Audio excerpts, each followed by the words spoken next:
Bonjour à toutes et à tous et bienvenue à ce webinaire organisé sur le thème de comment faire de votre dialogue social un vecteur de performance.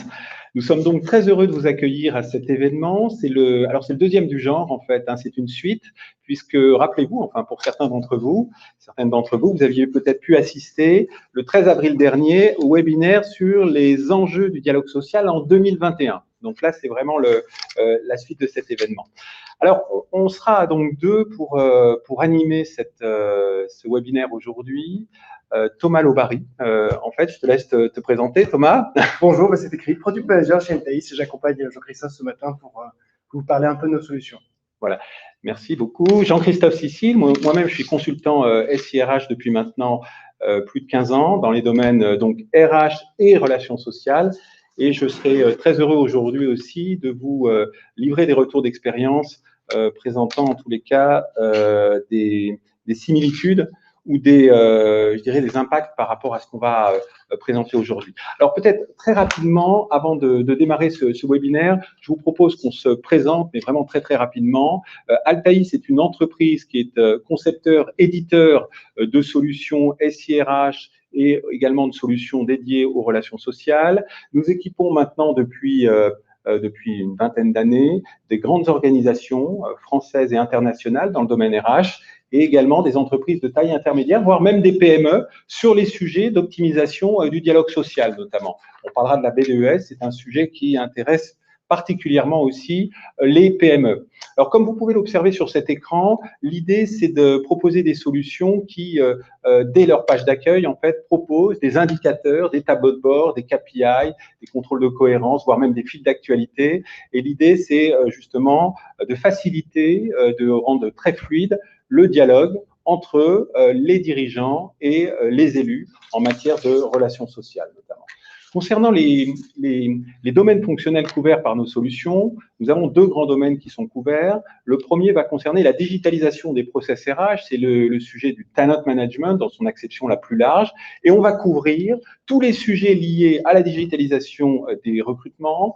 Il va s'agir de valoriser la marque employeur, augmenter en fait les flux de candidatures, traiter de manière automatisée tous ces flux de candidatures avec du matching, du parsing, du reporting, si vous voulez. Et puis derrière, en fait, d'offrir une solution unifiée qui va traiter de bout en bout toute la chaîne de valeur du talent management, en passant par l'évaluation dans son acception la plus large, c'est-à-dire les entretiens professionnels qui répondent au cadre réglementaire, les entretiens annuels, les people review, le feedback.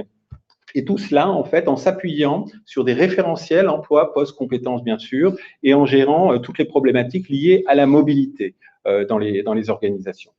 Nous gérons également, en fait, tout ce qui va concerner les plans de succession et également, en fait, les sujets liés à la rétribution, à la rémunération, en lien avec les sujets de l'engagement, de la performance, donc de la contribution derrière. Et l'idée, c'est vraiment d'apporter donc une solution complète à tous ces sujets. Alors le domaine qui nous réunit aujourd'hui, c'est bien entendu le domaine de la digitalisation des relations sociales. Et comme vous pouvez l'observer sur cet écran, on va traiter en fait des problématiques très diverses. Alors en premier lieu, la BDES, qui est un outil central, et nous avons été un des pionniers, en tous les cas, dans ce domaine, puisque dès la sortie du décret d'application en 2014, nous avons mis à disposition cette BDES à des grandes organisations comme LVMH, Galeries Lafayette, Auchan, etc. Et bien entendu, des entreprises de taille plus modeste.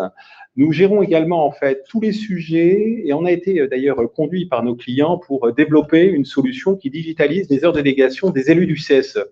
Alors cette solution en fait s'adresse aux élus au premier chef, mais également bien entendu aux managers qui doivent être informés en cas d'absence de leurs élus dans le cadre des bons de délégation, mais également en fait le métier bien sûr. Les relations sociales doivent être et les RH doivent être informés de tout cela. Et enfin, dans le sujet toujours des relations sociales, nous traitons avec des grandes organisations des sujets liés aux perturbations sociales et sanitaires.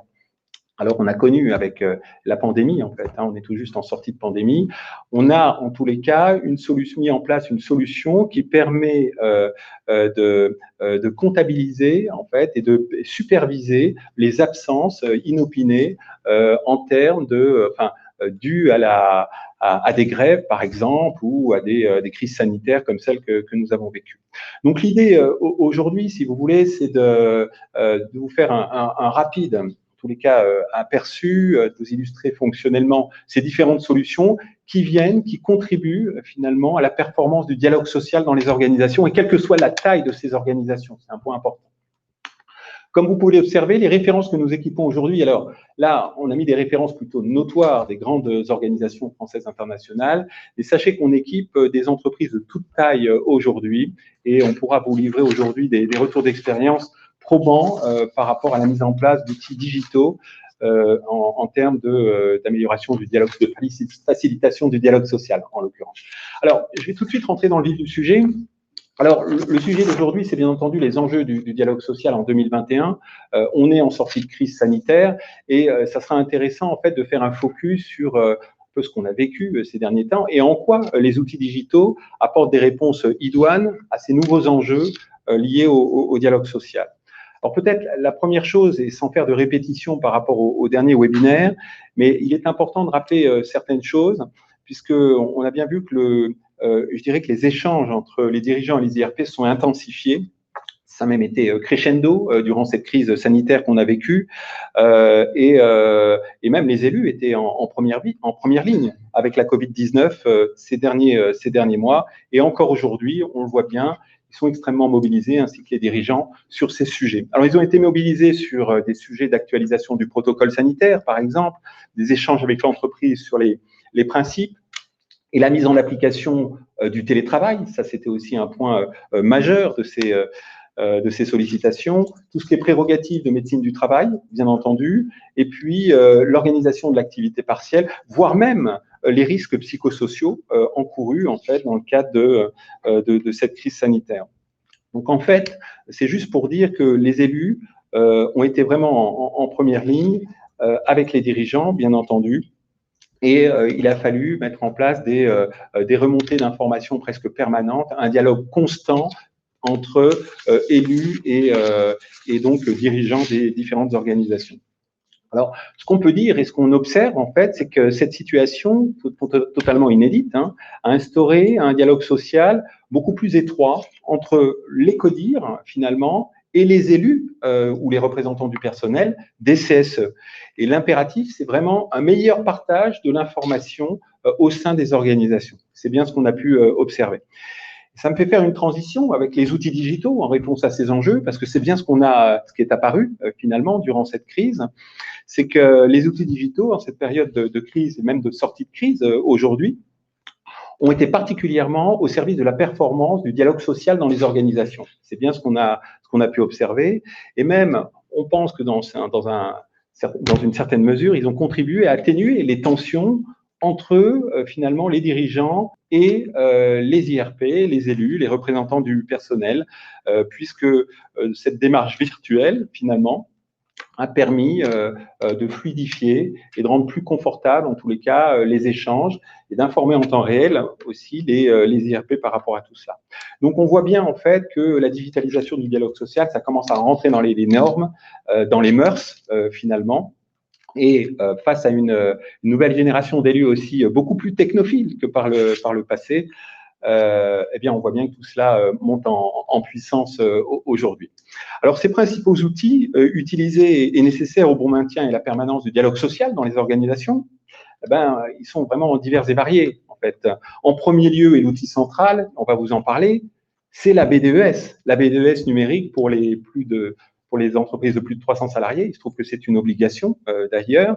C'est bien l'outil central qui vient concentrer toutes les informations, tous les indicateurs et qui vient informer en temps réel aussi de toute l'actualité de l'entreprise, qu'elle soit économique, sociale, sanitaire, environnementale même, qui vient informer les partenaires sociaux. En second lieu, en fait, il y a les outils aussi, on voit qu'on a pas mal de sollicitations là-dessus, qui vont concerner la gestion des heures de délégation des élus du CSE. Depuis les ordonnances Macron, on voit bien que c'est un véritable sujet. Il y a des principes quand même assez subtils à prendre en compte, qui vont être des principes de capitalisation des heures, de mutualisation des heures, voire de donation de ces heures à d'autres élus dans l'organisation. Il faut prendre tout cela en compte, ça c'est un point très important, et on voit bien que le digital apporte des réponses à la fois idoines et facilitantes par rapport à ces modes de gestion parfois un peu complexes.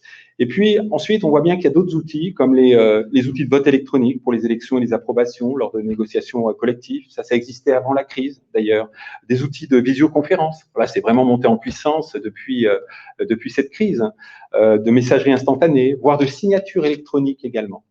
Voilà, donc l'idée, c'est vraiment, derrière tout cela, c'est de mettre à disposition à la fois des élus et du métier une plateforme, une sorte de portail collaboratif qui permet de concentrer tous les outils digitaux et d'apporter à la fois des réponses efficaces et performantes sur la BDES, sur les heures de délégation et sur d'autres sujets à partir d'une même plateforme.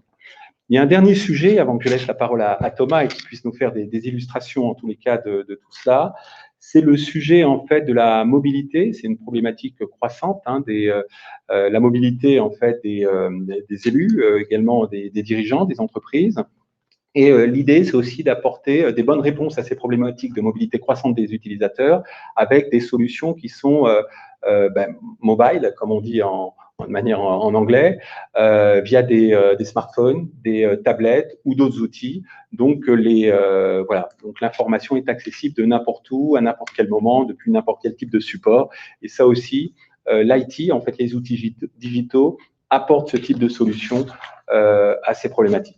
Voilà, donc sans plus tarder, je vais tout de suite laisser la parole à Thomas Lobary, qui va vous faire en fait quelques illustrations à la fois de la BDES, des heures de délégation, de l'outil de perturbation sociale peut-être également. Et puis, n'hésitez pas à poser toutes vos questions. On sera très heureux d'y répondre en live, bien entendu. Voilà, et de vous apporter aussi quelques éclairages et des retours d'expérience probants en matière de digitalisation du dialogue social. Bonjour de la Haute-Savoie, Jean-Christophe. Bonjour de Paris à tous. D'accord. Je vais partager mon écran en fait pour vous illustrer la couverture fonctionnelle de notre outil, la suite SIRH d'Altaïs. Et je clique sur partage de bureau et je n'ai pas de retour. Je ne sais pas si... comment se fait-il? Est-ce que vous voyez mon écran? Bon, vous voyez mon écran. Alors, on ne voit pas encore ton écran.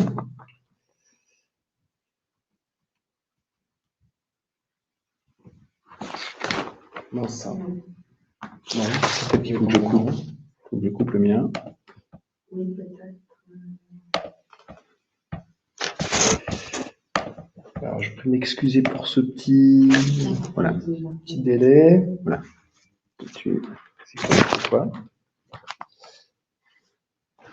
Non, on voit ton écran à toi, Jean-Christophe. J'imagine que j'ai un problème pour partager le bureau là. Bon, sinon on va prendre des captures d'écran que j'ai. Ouais. Voilà. Si tu retournes sur le document, tout simplement. Alors là, par contre, je suis toujours en partage. Anne-Charlotte, là, Oui. C'est une feuille que vous me donniez la main pour que je ne sais pas, j'ai regardé.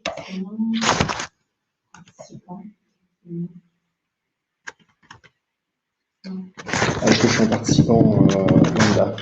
Je suis pas un participant.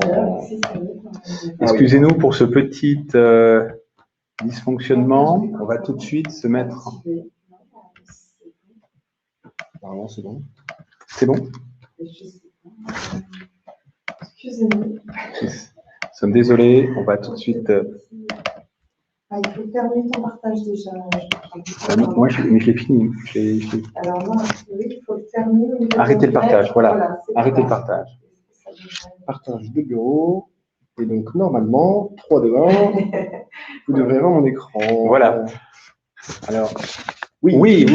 Bon, désolé pour ce petit. Alors, je tiens à préciser, la dernière fois que Jean-Christophe et moi, on avait la chance de vous parler sur MyRHline, on était à distance, le contexte était un peu plus difficile. On est tous les deux vaccinés, un peu proches certes, mais vaccinés. Alors, voilà. on encourage tous à suivre l'exemple. Merci de le préciser. Pour revenir à cette vie plus agréable, plus normale. Voilà. Je suis sur un portail back-office. Ici, je ne passerai pas beaucoup de temps à vous l'illustrer, mais tout simplement, vous voyez ce petit bouton-là, c'est ajouter un module. Quand vous décidez d'être un client d'Altaïs, c'est une suite SIRH modulaire le chef de projet, les chefs de projet, les équipes support qui nous accompagneront auront la possibilité de rajouter une brique à tout moment sur votre plateforme. Lorsque je vais cliquer sur « Accéder au portail », je vais atterrir sur le portail d'accueil de ma suite, de ma plateforme. Je vais avoir des indicateurs dès la page d'entrée au travers des différents modules. Vous l'observez en haut à droite, je pourrais basculer sur le dossier salarié ou sur la partie reporting des entretiens. Ce n'est pas le sujet qui nous rassemble. Le sujet qui nous rassemble, c'est le dialogue social. Ainsi, le dialogue social, vous voyez à gauche les différents modules de la suite auxquels j'ai accès. On va commencer par vous illustrer le sujet de la gestion des heures de délégation avec ici, bien entendu, une vue RH, administrateur, qui offre une consolidation des données sur le périmètre du dit RH. En l'occurrence, on observe 13 heures qui ont été déclarées ce mois-ci, dont 30 parties en transport, 2h15. Il suffira de glisser sur les graphiques pour, par ailleurs, observer un peu plus de détails.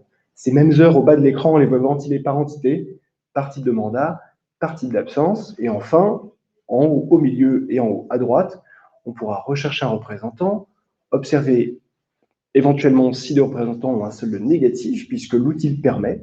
On regarde dans le secteur privé, cela est possible. Et enfin, quelques points d'attention, notamment des délais de prévenance qui ne seraient pas respectés. C'est un outil ultra simple à mettre en place. Le paramétrage, ma foi, on parle de phases projet qui dureront 1 à 2 semaines. Grosso modo, c'est vraiment très simple. Le paramétrage, vous avez la main dans l'outil ici directement pour pouvoir paramétrer les types de mandats, les types d'instances, les différentes entités. C'est ce qui nous permet de ventiler ici les informations par entité en bas à gauche.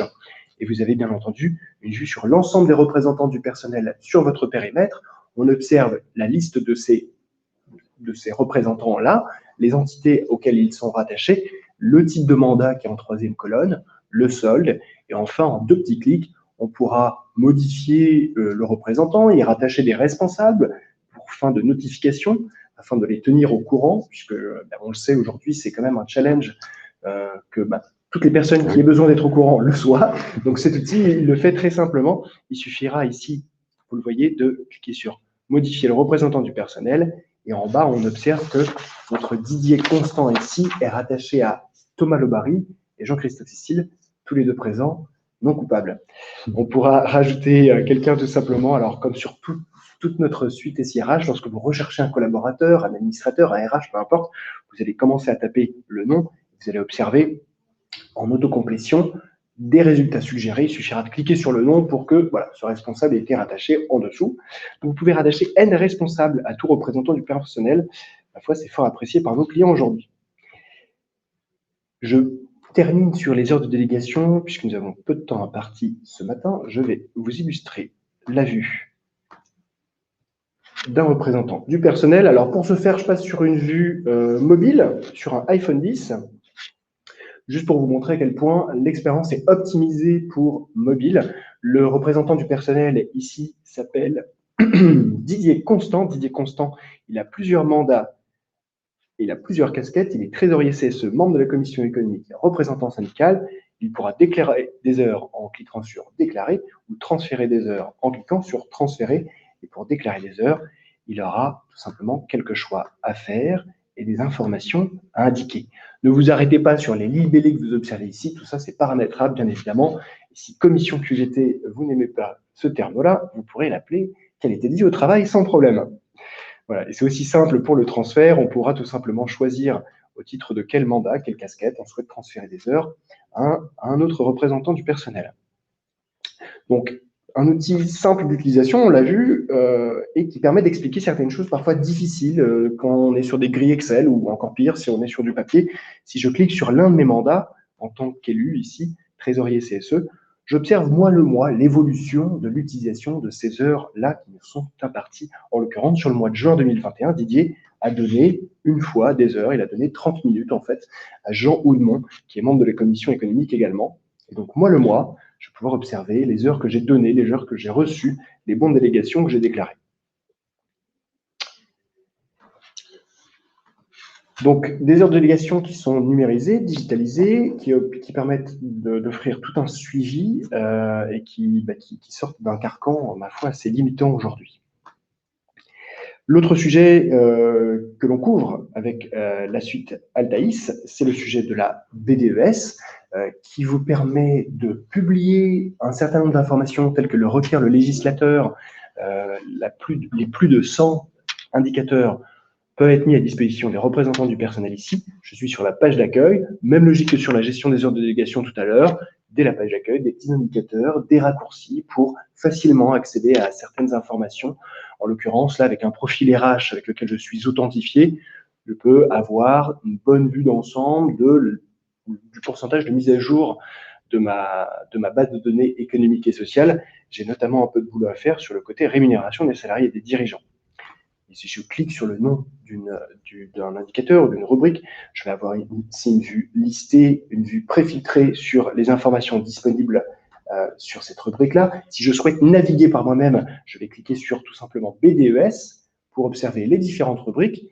À droite, dans un cercle rouge, les informations que je n'ai pas encore consultées, qui sont nouvelles et qui datent de moins de 6 mois. À gauche, vous observez un petit chiffre à côté de chaque pictogramme de dossier, ce sont les informations totales mises à disposition de mon profil utilisateur. Donc la navigation se fait tout simplement par clic. Sur mobile et sur tablette, il suffira de taper avec le doigt pour naviguer au travers de l'arborescence pour finalement observer les fameux indicateurs, qu'ils soient de type données structurées, comme on observe ici, ou bien des dépôts simples de documents, auquel cas vous observez ici un petit 1 à côté de dépôt, c'est-à-dire un document qui est en attente de validation. Et oui, notre BDES vous permet d'instaurer un workflow de validation et vous aurez alors la main de dire oui ou non, comme aurait dit si bien Angèle. Je suis désolé, je ne peux pas m'en empêcher à chaque fois. Un calendrier des séances qui vous permet d'observer les séances à venir, les documents rattachés, que ce soit un document de type, évidemment, un ordre du jour ou bien d'autres indicateurs, d'autres documents qui seront discutés lors de cette séance-là. J'ai parlé de données structurées précédemment, vous pourrez les mettre à jour par import de DSN, vous le voyez ici, par import de CSV pour les fanatiques d'Excel, et Dieu sait que quand même ce bon vieux Excel est quand même pratique. Il n'a pas la sécurité et la fiabilité de notre outil, mais ça peut être quand même parfois assez intéressant pour alimenter vos indicateurs ou tout simplement éditer les données directement à l'écran. Vous le savez ici, je peux saisir directement des données dans le tableau, enregistrer et publier. Ainsi, toutes les personnes qui doivent être notifiées sur cet indicateur-là, sur la mise à disposition de cet indicateur, le seront. Alors, vous voyez, là, c'est l'illustration parfaite d'une évolution qu'on a connue ces dernières années de la BDES, qui était un outil, au départ, qui était un vecteur de communication, finalement, une sorte de réceptacle, de contenant pour y déposer de l'information. Et on a bien vu au fil des réformes, des évolutions réglementaires, que le législateur a souhaité en faire aussi un outil dans lequel il y avait des contenus tout à fait pertinents de type indicateur. On a bien vu qu'au fil du temps, en fait, le nombre d'indicateurs n'a fait que croître, et puis des graphiques, comme on peut le présenter. On peut, dans le cas où vous le souhaiteriez, mettre à disposition à la fois des élus, mais aussi des gens qui déposent, en fait, des dirigeants, des directions, des graphiques, des tableaux de bord, qui permettent d'illustrer, en fait, des évolutions, alors là, des effectifs par sexe, par exemple. Donc c'est aussi, au-delà de la BDES, si vous voulez, il y a un aspect aussi contenu, bien entendu, et reporting social qui est associé à l'outil BDES numérique derrière. Donc ça va au-delà, en fait, de ce qu'avait prévu initialement le législateur. On a parlé rapidement tout à l'heure du suivi de journée de perturbation. J'ai switché au module entretien. C'est un mauvais clic. C'est une autre obligation réglementaire. Voilà, tout à fait. On supporte, si vous êtes intéressé, pourquoi pas, au passage. Suivi des journées d'action, des perturbations sociales, qui permettra justement, sur certaines journées, de créer, d'observer sur des périmètres précis de la société l'impact que peut avoir sur la présence des collaborateurs dans tous les services et de pouvoir consolider ces données au travers d'un outil qui est hyper simple à gérer aussi. Il nous reste un peu moins de 5 minutes. Je veux juste faire une petite aparté, parce que on l'a dit, Altaïs, c'est une suite SIRH avec le dialogue social, tout un ensemble d'informations qu'on peut obtenir sur les collaborateurs, au-delà d'être des représentants du personnel, ce sont aussi des collaborateurs et on pourra observer leurs documents. On a parlé des entretiens très brièvement. On pourra observer leur rapport d'entretien ici, quand bien même vous ne souhaiteriez pas le faire avec Altaïs. C'est-à-dire, on est capable de se connecter aussi avec des solutions tierces. Et dans le sujet du dialogue social, il y a notamment l'évolution de l'historique des éléments de rémunération qui est important. On le sait, que ce soit comme on l'observe ici sur du contractuel, le théorique qui évolue dans le temps, le salaire fixe, le salaire en ETP, etc., ou que ce soit réellement sur du perçu par salaire fixe, salaire de type part variable ou encore au niveau des primes. Voilà, beaucoup de sujets, trop peu de temps. Oui, oui. J'arrête le partage. L'idée, voilà, aujourd'hui, c'était vraiment de vous faire quelques illustrations. C'était une overview rapide, en fait, de ce que peut apporter une plateforme de digitalisation des relations sociales, si vous voulez. Donc, on a fait un rapide survol, en fait, de la BDES, des heures de délégation, des perturbations sociales. On aurait pu vous parler d'autres sujets. Les principaux bénéfices induits par ce type de solution, c'est déjà la réactivité.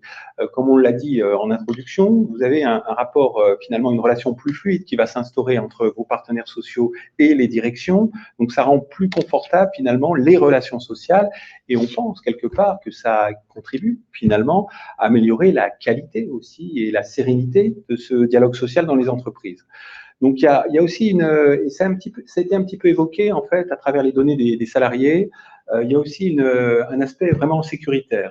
Le sujet sécuritaire, c'est de se mettre en conformité avec le RGPD. Le RGPD, maintenant, qui inonde, qui envahit, en fait, toutes les strates de l'entreprise, quel que soit le système d'information. Dès lors qu'il s'agit de données personnelles, il faut les protéger, les sécuriser, ces données personnelles. Et ça, c'est aussi un sujet qui est pris en compte dans les solutions digitales que nous proposons, en l'occurrence. Voilà. Il y a un autre sujet, c'est le côté mobilité. Je ne vais pas revenir dessus, mais ça a été illustré à travers les heures de délégation. Un élu peut directement travailler à travers son portable, par exemple, son téléphone mobile, et c'est pareil aussi pour le métier, bien entendu. Donc l'idée, c'est vraiment d'apporter des solutions qui fonctionnent en temps réel et qui apportent un bon niveau de réponse, finalement, à l'ensemble des parties prenantes du dialogue social des entreprises. Voilà, c'est ce qu'on a essayé de vous illustrer aujourd'hui. En termes de référence, alors j'en ai assez peu parlé, mais on est présent dans tous les secteurs d'activité. On sera très heureux, si vous le souhaitez, au-delà même de cette présentation d'aujourd'hui, de vous livrer des retours d'expérience probants d'entreprises telles que Panzani, par exemple, Grand Vision, Lint, Intersport, Essilor, etc., Coca-Cola. Comment ces entreprises ont mis en œuvre, en fait, la digitalisation de leur dialogue social, c'est un point important. Quels étaient les enjeux de départ, comment a été mis en œuvre le projet, bien entendu, et quels sont les bénéfices aujourd'hui qu'ils en tirent de tout cela. Donc, on est dans des organisations très diverses et variées. Certaines sont très centralisées, d'autres très décentralisées, d'autres mono-CSE, d'autres multi-CSE.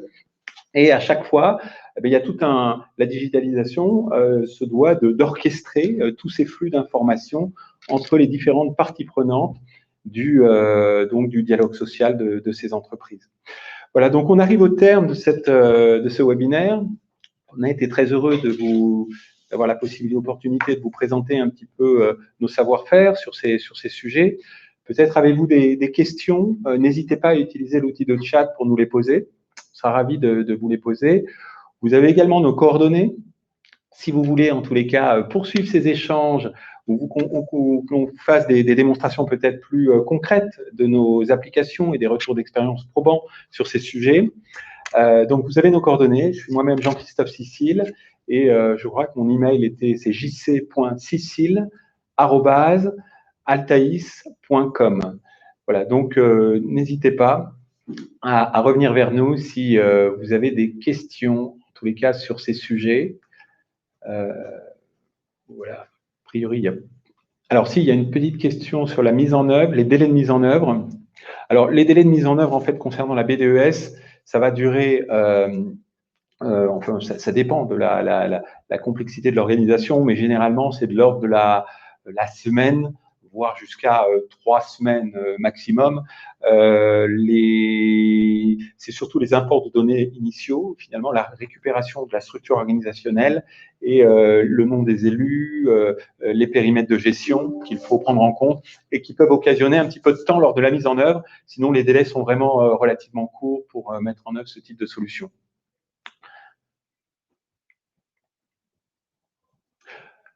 Alors, mettre en œuvre ce type… Ah oui, alors il y a une réaction. Mettre en place ce système, c'est déjà un indicateur du climat social existant dans l'entreprise. Oui, alors en effet, c'est un indicateur. En effet, ça participe de l'amélioration du climat social de l'entreprise. En tous les cas, c'est un indicateur, mais ça permet surtout, je dirais, ça contribue à la qualité du dialogue social et à significativement l'améliorer dans les entreprises. C'est ce qu'on constate aujourd'hui.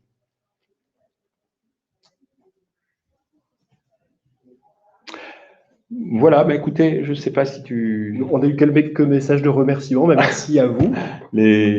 Merci pour ces retours et comme l'a dit Jean-Christophe, on sera ravis d'échanger dans une séance dédiée à votre projet autour de vos enjeux et d'identifier comment Altaïs peut vous aider sur ces sujets-là. Merci à tous et excellente journée et à très bientôt pour nos prochains webinaires, on espère. Merci. Au revoir. Au revoir.